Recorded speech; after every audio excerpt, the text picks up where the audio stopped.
if I'm single and my taxable income is less than $47,000 a year and I sell my house, will I owe 0% in capital gains from the sale? I've lived in the house for 25 years. What an interesting question.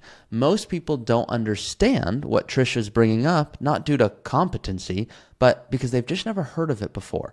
And what Trisha is alluding to is called tax gain harvesting. And I'm going to explain an example so you can see what I mean.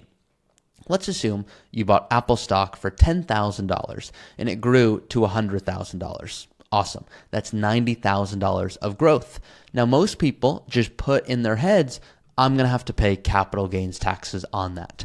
And they're not wrong, but capital gains has a different tax bracket, meaning a different schedule that you have to pay taxes on compared to ordinary income. Ordinary income, that is your traditional 10%, 12%, 22, 24, 32, and so on. That's the marginal bracket system that we have here in the US.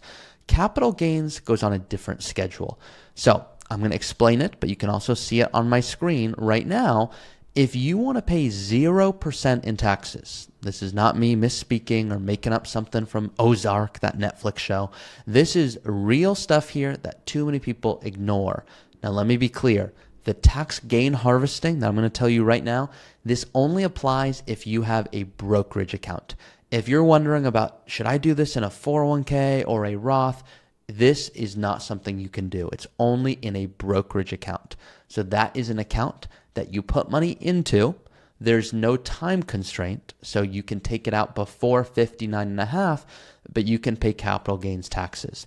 It's a powerful tax technique that too many people overlook. So, for example, you buy Apple stock for $10,000.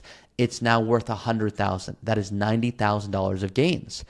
If you are married finally jointly, so the example was single, but I'm going to tell you married finally jointly because that's most of you, and your income is below $94,050 and you've held the position for over a year.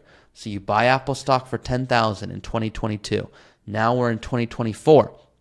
Your income is hypothetically $0.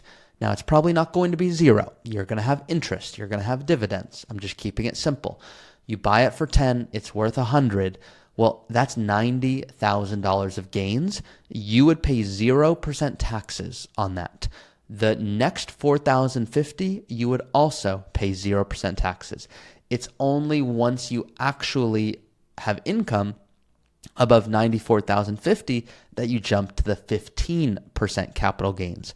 Most people just default to going, yep, I'm going to have to pay 15% in capital gains. But that's not actually how it works, and it's actually missing a step because there's something called a standard deduction. Most of you already know this, but this is a decision you get to make at tax time. Should I take the standard deduction or should I itemize? If I have mortgage interest and big healthcare expenses and charitable giving, itemizing might be more effective. It might minimize your taxes beyond a standard deduction. But if you're taking a standard deduction of, let's just call it $29,200, and you're adding that to the $94,000, well, that's north of $125,000 that you could generate in tax-free income in retirement. So when does this make sense? Do you have an appreciated stock? Did you buy a stock for, $10,000 that's now worth $100,000? Do you have significant gains in a brokerage account? If I see someone come to me with a $3 million brokerage account, on average, $1 million of that is actually cost basis, and the rest is growth. Maybe they have NVIDIA or Microsoft or Apple or Tesla, and so they want to diversify. They just want to do it intentionally. If this is you with a healthy amount in a brokerage account as opposed to a Roth IRA or 401k, it can be special. It can almost act like a Roth IRA because you put money in after tax, just like a Roth. It grows. You assume that you have to pay taxes on it.